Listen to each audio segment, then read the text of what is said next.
শুভ বিকেল, সুপ্রিয় দর্শক শ্রোতা, কেমন আছেন সবাই? আশা করছি যে যেখানে আছেন ভালো আছেন। সবাই ভালো থাকুন, সেই প্রত্যাশা আমাদের নিরন্তর। দর্শক শ্রোতা, আপনাদের সবাইকে স্বাগত জানাচ্ছি আমাদের আজকের অধিবেশন। আমরা আজকে বাংলা সাহিত্যের, বাংলা ভাষার যে বিষয়টি তুলে ধরব সেটি হচ্ছে বাংলা সাহিত্যের যুগ বিভাগ।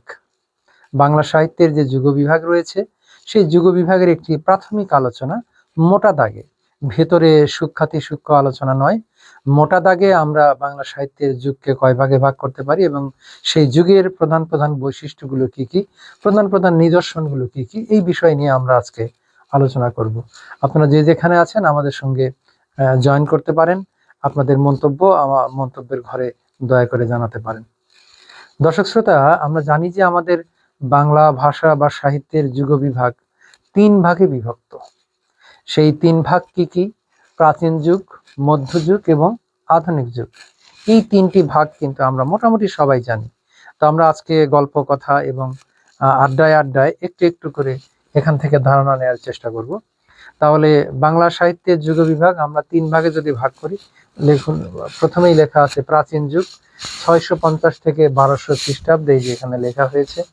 মধ্যযুগ 1201 থেকে 1800 খ্রিস্টাব্দ এবং আধুনিক যুগ 1801 থেকে বর্তমান সময় পর্যন্ত। এই হচ্ছে তিনটি যুগের আমাদের মোটামুটি সময়সীমা। তবে প্রাচীন যুগের সময়সীমা নিয়ে মত পার্থক্য কিন্তু রয়েছে।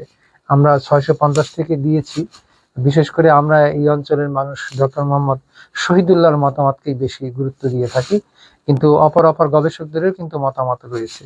কেউ কেউ 650 থেকে না বলে আরো পর থেকে মধ্যযুগ বলার চেষ্টা, মানে প্রাচীন যুগ বলার চেষ্টা করেছেন।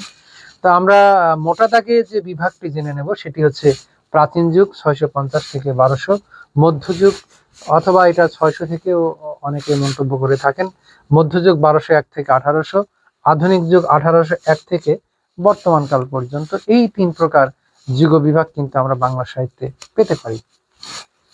তো এই যে তিনটি যুগ আসলে কিসের ভিত্তিতে এই পার্থক্যটা তৈরি করা হলো বা এই বিভাজনটা তৈরি করা হলো, সেটা একটু আমরা অল্প কথায় বুঝে রাখার চেষ্টা করব। দর্শক শ্রোতা, প্রাচীন যুগ যেটা রয়েছে এইখানে মূলত আমাদের যে ধর্মীয় বিষয়, সেই ধর্মীয় বিষয়টাকেই গুরুত্ব দেওয়া হয়েছে। আর মধ্যযুগ যেটা রয়েছে সেটা হচ্ছে দেবদেবী, নবী রাসূল, পীর পয়গম্বর, এই সমস্ত বিষয়কে গুরুত্ব দেওয়া হয়েছে। আর আধুনিক যুগ ধরা হবে যখন থেকে ধর্ম এবং দেবদেবী, পীর পয়গম্বর এই সমস্তর পাশাপাশি আমাদের মানুষের জয়গান, মানুষের গুরুত্বকে তুলে ধরা হয়েছে। সেই সময়কালটাকে কিন্তু আমরা বলবো হচ্ছে আমাদের আধুনিক যুগ। সুতরাং এই তিনটি যুগ আমরা মনে রাখবো, প্রাচীন যুগ এবং মধ্যযুগ এবং আধুনিক যুগ। মধ্যযুগ নিয়েও অনেক আলোচনা রয়েছে। মধ্যযুগ 1201 থেকে আরম্ভ, কিন্তু 1201 থেকে 1350 পর্যন্ত সময়কালকে কেউ কেউ আবার অন্ধকার যুগ বা এই জাতীয় নামে অভিহিত করতে চেয়েছেন। সে আলোচনা আমরা পেয়ে যাব আস্তে আস্তে। তো আমরা থাকি বাংলা সাহিত্যের আদি স্তর। ডক্টর মোহাম্মদ শহীদুল্লাহর মতে এটি শুরু হয়েছে 650 সাল থেকে, তবে সুনীতি কুমার চট্টোপাধ্যায়ের মতে এটি কিন্তু 950 সাল থেকে। একটু আগে যেটা বলছিলাম যে এটার কিন্তু একটু মত পার্থক্য রয়েছে। আমরা সাধারণত ডক্টর মোহাম্মদ শহীদুল্লাহকে অনুসরণ করি, কিন্তু ডক্টর মোহাম্মদ সুনীতি কুমার চট্টোপাধ্যায় তিনি অত্যন্ত বরেণ্য এবং স্বীকৃত গবেষক। তার মতামত অত্যন্ত গুরুত্বপূর্ণ। তার মত কিন্তু 950 থেকে আধুনিক আমাদের প্রাচীন যুগের সূত্রপাত বা আরম্ভ। তবে আমরা মোটামুটি একটা ধারণা করে রাখতে পারি যে বাংলা সাহিত্যের যে যুগ বিভাগ সেটা হলো তিন: প্রাচীন, মধ্য, আধুনিক। প্রাচীন 600 বা 650 বা 950, যেটাই বলি না কেন, তাহলে দুটো আপনারা ধরতে পারেন, একটা হলো 650 আর একটা হচ্ছে 950। ডক্টর মোহাম্মদ শহীদুল্লাহর মতে 650, ডক্টর সুনীতি কুমার চট্টোপাধ্যায়ের মতে এটি কিন্তু 950। এই সময়কাল থেকেই আমাদের এই প্রাচীন যুগ আরম্ভ হয়েছে। প্রাচীন যুগের পরে আমরা কোন যুগ পাবো? মধ্যযুগ। মধ্যযুগ তাহলে কবে? মধ্যযুগ হচ্ছে 1201 থেকে 1800 সাল পর্যন্ত। এই সময়কালটাকে কিন্তু আমরা বলছি মধ্যযুগ। আর 1800-র পর থেকে আধুনিক যুগ আরম্ভ হয়েছে। এখন প্রশ্ন যে 1800-র পর থেকে যদি আধুনিক যুগ আরম্ভ হয়, তাহলে আধুনিক যুগ কি এখনো চলছে? আধুনিক যুগ আসলে চলছে, কিন্তু আধুনিক যুগের আবার অনেকগুলো বিভাজন হয়ে গেছে, যেমন আধুনিক, তারপরে উত্তর আধুনিক, অনেক অনেক রকমের প্রকারভেদ কিন্তু এখানে তৈরি হয়েছে। সেই বিভাজনগুলো আমরা স্বতন্ত্র আলোচনায় আস্তে আস্তে জেনে নেব। তা আপাতত আমরা এটি মনে রাখলাম যে প্রাচীন যুগ ডক্টর মোহাম্মদ শহীদুল্লাহর মতে 650 থেকে, সুনীতি কুমারের মতে 950 খ্রিস্টাব্দ থেকে। মধ্যযুগ, এটা নিয়ে কোনো পার্থক্য নেই, এটা হচ্ছে আমাদের 1201 থেকে 1800 পর্যন্ত। আর আধুনিক যুগ 1800-র পর থেকে, অর্থাৎ 1801 থেকে। আমরা আসি প্রাচীন যুগের বৈশিষ্ট্য কি। প্রাচীন যুগ মূলত ধর্মীয় সাহিত্য কেন্দ্রিক একটি সময় বা একটি যুগ। চর্যাপদ নামে যে গ্রন্থটি আমরা আমাদের প্রাচীন যুগে পাই, এই গ্রন্থটি সম্বন্ধে আপনাদের খুব একটা ধারণা যে চর্যাপদ একটি বই, এবং এই বইটি কি ধরনের বই সেটা হয়তো অনেকে জানেন না। আপনাদের জানিয়ে রাখি, এটি আসলে কবিতার বই। চর্যাপদ একটি কবিতার বই। এই চর্যাপদ যে নামটা, এটা নিয়েও কিন্তু একটু ঝামেলা রয়েছে, মানে বিভ্রাট রয়েছে। চর্যাপদ এই নামও কিন্তু গ্রন্থের মূল নাম নয়, এটা গবেষকদের অনুমান করে দেয়া নাম। তাহলে এই গ্রন্থের মূল নাম কি ছিল, সেই জায়গাটা আমাদের একটু আলোচনায় যেতে হবে। চর্যাপদ যিনি আবিষ্কার করেছিলেন, মহামহোপাধ্যায় হরপ্রসাদ শাস্ত্রী, বই পুস্তকে এবং বিভিন্ন আলোচনায় আমরা পেয়ে থাকি। এই যে আমরা দেখতে পাবো মহামহোপাধ্যায় হরপ্রসাদ শাস্ত্রী, তিনি চর্যাপদ আবিষ্কার করলেন। তিনি বৌদ্ধ ধর্মের এই নিদর্শন খুঁজতে গিয়ে নেপালে গিয়েছিলেন। নেপালে এর আগেও তিনি কিন্তু গিয়েছিলেন পরপর দুবার। 1907 সালে তিনি কুড়িয়ে পেলেন, কিন্তু 1898-99-এ তিনি নেপালে গিয়েছিলেন, কিন্তু তেমন কিছু খুঁজে পান নাই। কিন্তু তিনি নিরাশ হন নাই। তো 1898-99-এ পরপর দুবার গিয়ে যখন তিনি কিছু খুঁজে পেতে ব্যর্থ হলেন বা খুঁজে পেলেন না, তখন কিন্তু তার হতাশ হওয়ার কথা ছিল। কিন্তু তিনি হতাশ হন নাই, নিরাশ হন নাই।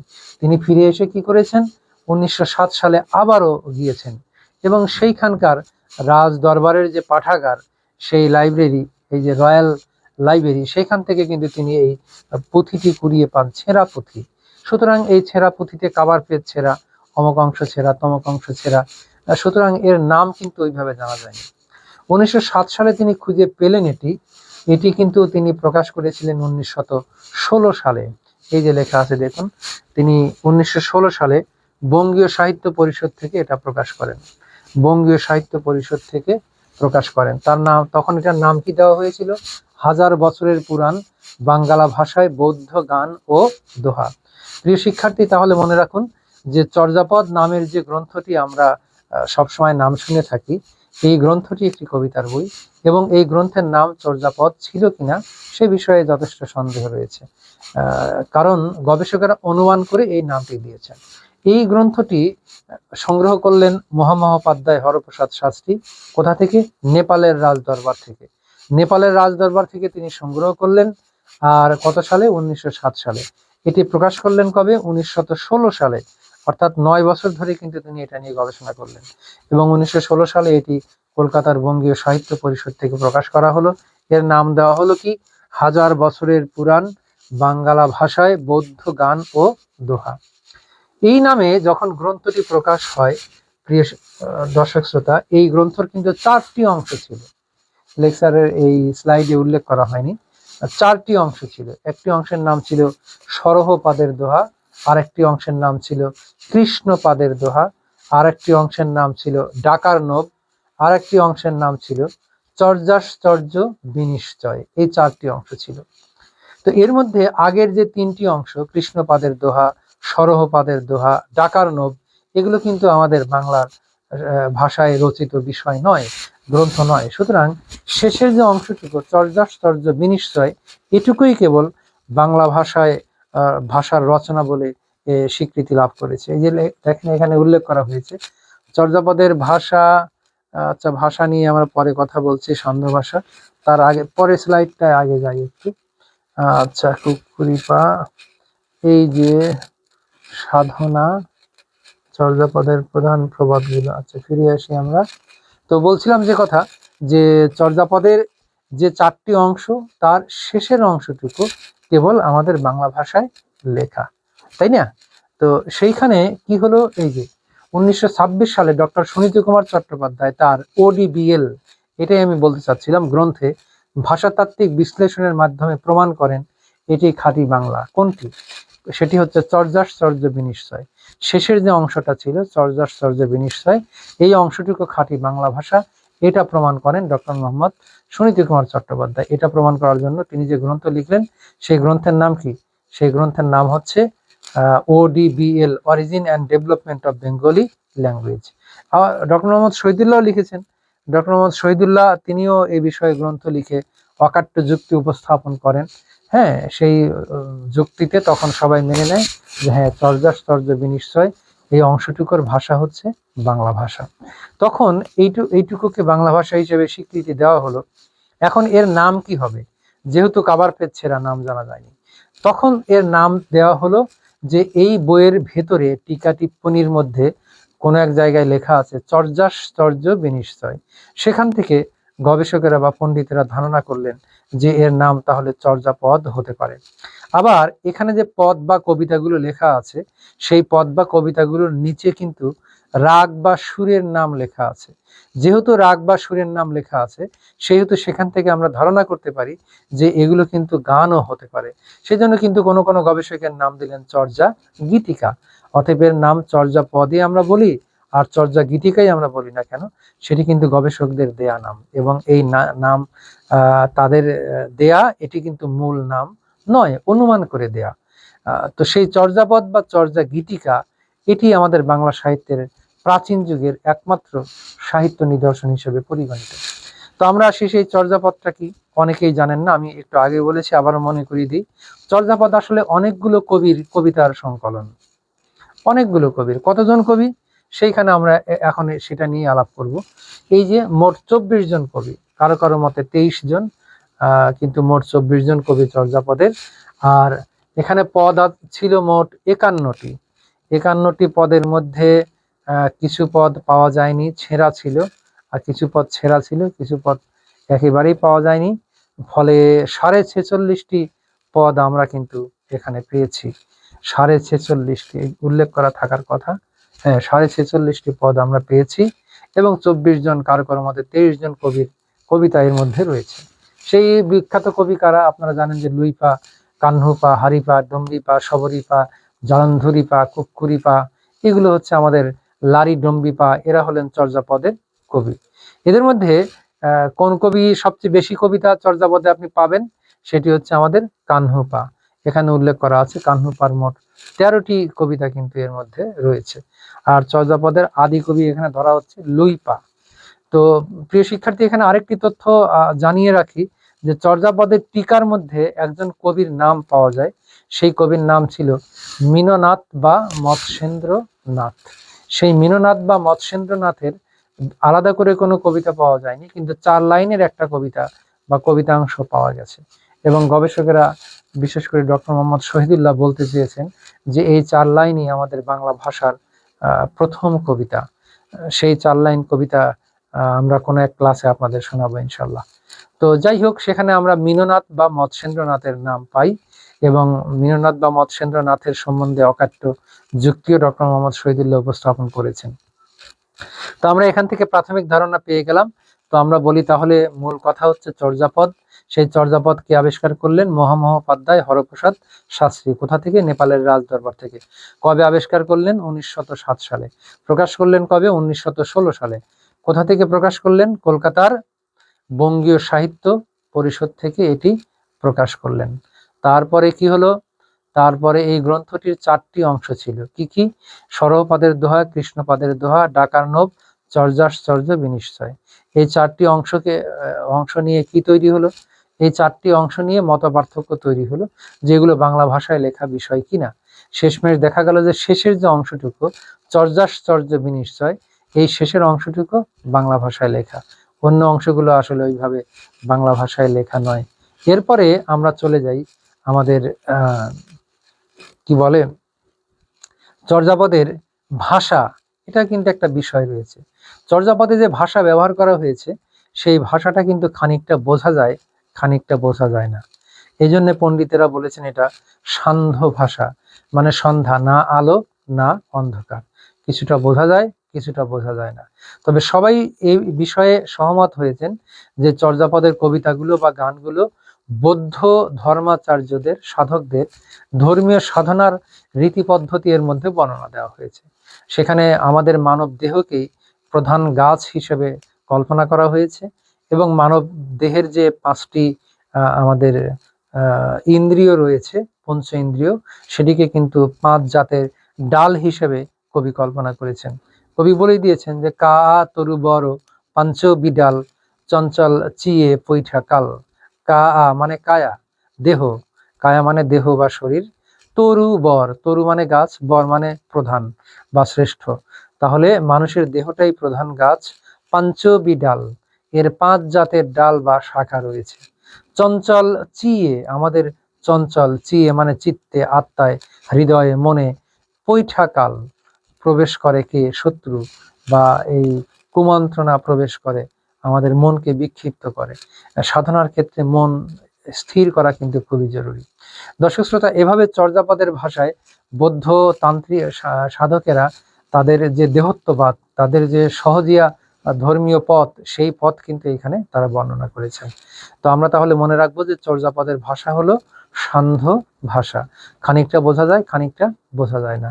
আর চর্যাপদের প্রাচীন কবি আমরা কি বললাম?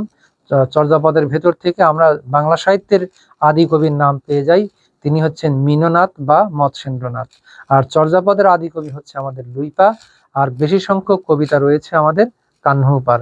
উল্লেখযোগ্য কবি কারা সে কথা কিন্তু আমরা আগেই বলেছি, লুইপা, কাহ্নুপা, হারিপা, ডম্বিপা, সবরপা, লারি ডম্বিপা, জালন্ধরিপা, কুক্কুরিপা, এরকম বিভিন্ন কবির নাম কিন্তু আমরা পেতে পারি।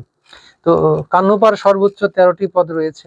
আর চর্যাপদের মহিলা কবি হিসেবে কুক্কুরিপাকে ধারণা করা হয়। কেউ কেউ ধারণা করেছেন যে কুক্কুরিপা হচ্ছেন মহিলা কবি।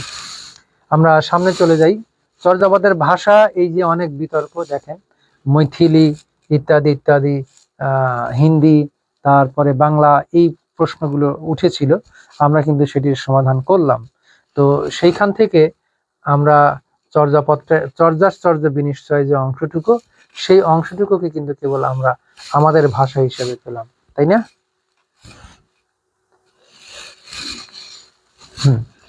চর্যাপদ মূলত কোনো সাধারণ কবিতা নয়, এগুলো ছিল বৌদ্ধ সহজিয়া সিদ্ধাচার্যদের সাধন সঙ্গীত। এতে দেহভিত্তিক সাধনার কথা বলা হয়েছে। সহজ কথায় শরীরের ভেতরেই স্রষ্টাকে খোঁজার কৌশল বর্ণিত হয়েছে। এই কথাগুলো কিন্তু আমরা আগেই বলে ফেলেছি। এবারে আসি আমরা চর্যাপদের সামাজিক চিত্র। এর মাঝে কিন্তু অনেক রকমের সামাজিক চিত্র আমরা দেখতে পাই। এই যে এখানে উল্লেখ আছে, সাধারণ মানুষের অভাব অনটন, ডোমদের জীবন, নৌকা চালানো, বিয়ে, দাবা খেলা ইত্যাদি বিষয় কিন্তু এর মধ্যে এসেছে। চর্যাপদের মধ্যে বেশ কিছু প্রবাদ কিন্তু রয়েছে, যে প্রবাদগুলো আমাদের বাংলা ভাষায় প্রচলিত এবং প্রতিষ্ঠিত। সুন্দর একটি প্রবাদ দেখেন, আপনা মাংসে হরিণা বৈরি।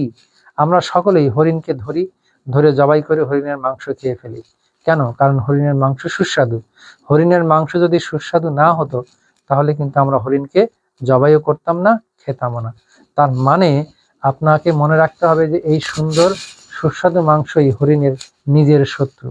তো এই প্রবাদ দিয়ে বোঝানো হয়েছে যে অনেক সময় কোনো মানুষের অতি জ্ঞান, মেধা, প্রজ্ঞা, সৌন্দর্য তার নিজের ক্ষতির কারণ হয়ে যেতে পারে।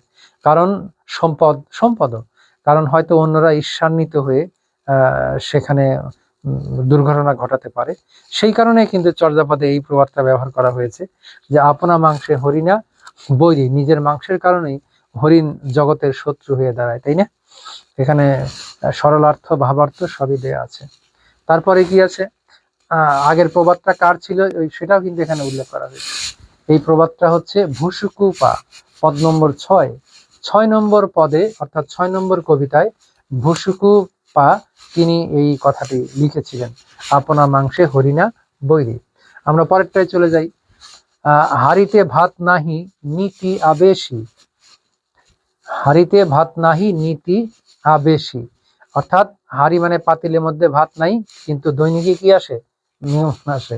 এখন ঘরে চাল নেই, হাড়িতে ভাত নেই, মেহমান এলে তো বিপদ হয়ে যায়, তাই না? তাহলে এখানে একটা সুন্দর প্রবাদ দেখেন। এই প্রবাদটা কার? ঢেন্ডন পা লিখেছেন 33 নম্বর পদে। চর্যাপদের 33 নম্বর পদে ঢেন্ডন পা তিনি এই প্রবাদটি কিন্তু লিখেছেন। এর সরল অর্থ কি? হাড়িতে ভাত নেই অথচ প্রতিদিন অতিথির আনাগোনা। আর ভাবার্থ, চরম দারিদ্র্যের মাঝেও সামাজিক বা পারিপার্শ্বিক চাপের বিড়ম্বনা। এরপরে দহিল দুধু কি বেন্টে সামায়, অর্থাৎ দুগ্ধ দহন এবং ফিরে না যাওয়া। এই যে ঢেন্ডন পায়, এটা লিখেছেন কত নম্বরে? 33 নম্বরে। গাভী দহন করার পর সেই দুধ কি আর বাটে ফিরে যায়? অর্থাৎ যখন গাভীর স্তন থেকে, বাট থেকে আপনি দুধটাকে দহন করে নেন, সেই দুধ কিন্তু সেখানে আর ফিরে যায় না। অর্থাৎ জগতে এমন কিছু কাজ আছে যে কাজটা একবার হয়ে গেলে সেটি কিন্তু আর ফিরে আসা সম্ভব নয়। ওই যে বলে না, মুখের কথা আর বন্দুকের গুলি একবার ছুটলে আর ফিরে আসে না, সেরকম একটি অর্থ কিন্তু এখানে প্রকাশ করা হচ্ছে। দর্শক শ্রোতা, আপনারা এগুলো একটু মনোযোগ দিয়ে আরো পড়বেন, তাহলে আপনাদের জন্য আরো সুবিধা হবে। আমরা পরের প্রবাদে যাই। বর্ষণ গোহালি কি মোঠো দুঠো বলন্দে, অর্থাৎ দুষ্ট গরুর চেয়ে শূন্য গোয়াল অনেক ভালো। সেটা কিন্তু আমরা আগে থেকেই জানি যে বর্ষণ গোহালি এখানে মানে গরু শূন্য গোয়াল কি মোঠো দুঠো বলন্দে, এই দুষ্ট বলদের চাইতে, দুষ্ট গরুর চাইতে খালি গোয়ালই কিন্তু অনেক ভালো। এই প্রবাদ কিন্তু আমাদের সবার মাঝেই প্রচলিত আছে। তারপরে কি আছে, এখানেই মোটামুটি শেষ হয়ে যাবে। তো আমরা আলোচনাটা একবার একটু আপনাদের রিপিট করার চেষ্টা করি। দর্শক শ্রোতা, আমাদের আজকের আলোচনা হলো বাংলা সাহিত্যের যুগ বিভাগ। আমি বেশি আলাপ করলাম না, এটা টেনে অনেক লম্বা করা যেত, কিন্তু অল্প কথায় আপনারা এখান থেকে একটা প্রাথমিক ধারণা পান। বাংলা সাহিত্যের যুগ বিভাগকে 3 ভাগে ভাগ করা হচ্ছে: প্রাচীন যুগ, মধ্যযুগ, আধুনিক যুগ। তাহলে আমরা প্রাচীন যুগ কবে থেকে ধরবো? 650 থেকে 1200। কার মতে? ডক্টর মোহাম্মদ শহীদুল্লাহ। ডক্টর সুনীতি কুমারের মতে কবে থেকে? 950 থেকে 1200। 1201 থেকে 1800 পর্যন্ত কোন যুগ? মধ্যযুগ। আর 1800 পরে হলো আধুনিক যুগ। তাহলে 1201 থেকে 1800 পর্যন্ত যে মধ্যযুগ, এখানে যে কথাটি বলেছিলাম যে 1201 থেকে 1350 পর্যন্ত, এই 150 বছরে কেউ কেউ বলেছেন যে বিশেষ কোনো সাহিত্য রচিত হয়নি, এজন্য বাংলা সাহিত্যে এটাকে অন্ধকার যুগ বলা হয়। কিন্তু আসলে অন্ধকার যুগ বলে কোনো যুগ স্বীকৃত নয়। এই সময়ও সাহিত্য রচনা হয়েছে। শেকড়দেশটিকা, তারপরে নিরঞ্জনের উম্মা, এই জাতীয় উষ্মা, এই জাতীয় সাহিত্য রচনা হয়েছে। সুতরাং এইগুলোকে আসলে অন্ধকার যুগ নামে অভিহিত করা কঠিন। কারণ 1204-এ এখতেরউদ্দিন মোহাম্মদ বীর বখতিয়ার খিলজি তিনি কিন্তু আমাদের এই অঞ্চলে আসেন এবং দখল নেন। এবং কেউ কেউ বলতে চেয়েছেন যে ব্যাপক প্রাণহানি, রক্তপাত ইত্যাদি ইত্যাদির কারণে সাহিত্য বিকশিত হয়নি। কিন্তু এই তথ্যটি কোনোভাবেই গ্রহণযোগ্যতা পায়নি। কারণ বখতিয়ার খিলজি যখন দখল করেছিলেন, লক্ষণ সেন কিন্তু তখন অরক্ষিত অবস্থায় ছিলেন, তার সেনাবাহিনীও তার পাশে ছিল না, তিনি পালিয়ে গিয়েছিলেন। সুতরাং কোনো যুদ্ধ, রক্তপাত এই জাতীয় ঘটনা ঘটেনি। বরং একটি বর্ণ ভেদের যে জাতাকল, সেই জাতাকল থেকে মানুষ কিন্তু মুক্তি পেয়েছে, এই মর্মেই আমাদের পণ্ডিতজনেরা, বিদ্বজ্জনেরা মতামত ব্যক্ত করেছেন। তো সেই ক্ষেত্রে এটাকে স্বীকার করা যায় না। তাহলে মধ্যযুগের সময়সীমা আমরা ধরে ফেলবো 1201 থেকে 1800 পর্যন্ত। মধ্যযুগের সাহিত্য অনেক বিস্তৃত, আমরা স্বতন্ত্র ক্লাসে সেটা আলোচনা করব। মধ্যযুগের শ্রীকৃষ্ণ কীর্তন, জীবনী সাহিত্য, নাচ সাহিত্য, মধ্যযুগের গীতি কবিতা, মঙ্গল কাব্যতে একটা বিশাল অঞ্চল। তারপরে নানান রকমের সাহিত্য কিন্তু আমাদের মধ্যযুগে, জীবনী সাহিত্যও পাওয়া যায়, পুঁথি সাহিত্যও পাওয়া যায়, কবি গানও পাওয়া যায় এই মধ্যযুগে। নানান রকমের বৈচিত্র্যময় সাহিত্য আমরা এই মধ্যযুগে কিন্তু পেয়ে যেতে পারি। সেটি খুব আনন্দ ঘন আলোচনা আমাদের জন্য হতে পারে। আর এরপরে 1801 থেকে আধুনিক যুগ শুরু হলো। আধুনিক যুগের জায়গায় কিন্তু আমরা দাঁড়িয়ে নেই। আধুনিক, তারপরে উত্তর আধুনিক সহ নানান রকমের স্তর আমরা অতিক্রম করে যাচ্ছি। তো এই জায়গাগুলোর বিস্তারিত আপনাদের না জানলে চলবে, কিন্তু মোটা দাগে জানতে হবে প্রাচীন যুগ, মধ্যযুগ এবং আধুনিক যুগ। আর প্রাচীন যুগের একমাত্র সাহিত্য নিদর্শন আমরা কি পেলাম? চর্যাপদ। চর্যাপদ সম্বন্ধে আপনারা প্রাথমিক তথ্য জানেন। মহামহোপাধ্যায় হরপ্রসাদ শাস্ত্রী 1907 সালে এটি কুড়িয়ে পান নেপালের রাজদরবারের রয়্যাল লাইব্রেরি থেকে। 1907 সালে এটি পাওয়ার আগে, আমি আগেও বলেছিলাম, আবারও মনে করিয়ে দিই, 1898-99 পরপর দুবার কিন্তু তিনি সেইখানে গিয়েছিলেন, তাই না? সেইখানে গিয়ে কিন্তু সেইখানকার রাজা একটি গ্রন্থ প্রকাশ করেছিলেন, নেপালে বৌদ্ধ ধর্মের কি কি নিদর্শন আছে, সেটার নাম সম্ভবত এরকম ছিল, বুদ্ধিস্ট সানক্রিস লিটারেচার ইন নেপাল। এই গ্রন্থ পড়ে শুনে আমাদের মহামহোপাধ্যায় হরপ্রসাদ শাস্ত্রী সেখানে যান, পরপর দুবার গিয়ে কিছু পান নাই, তৃতীয়বার গিয়ে তিনি যে ছেঁড়া পুঁথিটি কুড়িয়ে পেলেন 1907 সালে, এটাকে নিয়ে এসে তিনি 9 বছর ধরে গবেষণা করলেন। 1916 সালে কলকাতার বঙ্গীয় সাহিত্য পরিষদ থেকে এটি প্রকাশ করলেন, এবং প্রকাশের সময় এর কয়টি পার্ট ছিল? 4টি অংশ ছিল। সরহপাদের দোহা, কৃষ্ণপাদের দোহা, ডাকার্ণব, চর্যাশ্চর্য, বিনিশ্চয়। এটি প্রকাশিত হওয়া মাত্রই আমাদের আশেপাশের যারা ভাষী রয়েছেন তারা কিন্তু দাবি করলো তাদের ভাষায় এটি রচিত। ডক্টর সুনীতি কুমার চট্টোপাধ্যায় তখন লিখেছিলেন ODBL, origin and development of Bengali language. Doctor Mohammad Shahidullah লিখেছিলেন বুদ্ধিস্ট মাইস্টিক সং ইন নেপাল। এই জাতীয় গ্রন্থ লিখে তারা অকাট্য যুক্তি উপস্থাপন করেন যে না, চর্যাশ্চর্য বিনিশ্চয় এই অংশটুকু বাংলায় রচিত।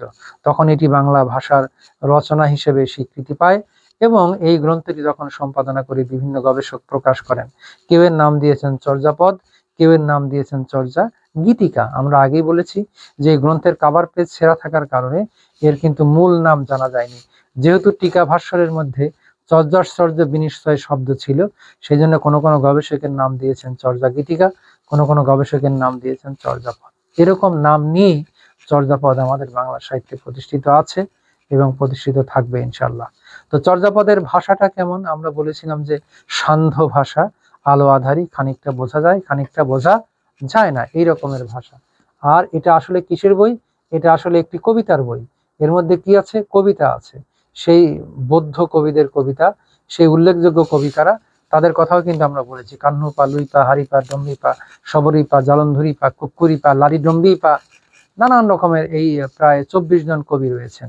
আর তাদের ভেতর থেকে আমাদের 46.5টি পদ, মোট 51টি বা কারো কারো মতে 50টি পদের মধ্যে 3টি পদ যদি ছেঁড়া থাকে আর আরেকটা অর্ধেক ছেঁড়া, তাহলে 46.5টি পদ কিন্তু কবিতা কিন্তু আমরা হাতে পেয়েছি।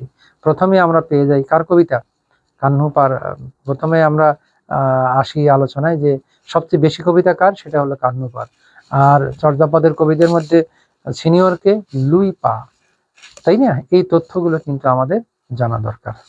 দর্শক শ্রোতা, এইভাবে একটু কষ্ট করে মনে রাখবেন। আর চর্যাপদের কয়েকটি প্রবাদের কথা বললাম, এই প্রবাদগুলো মনে রাখতে চেষ্টা করবেন।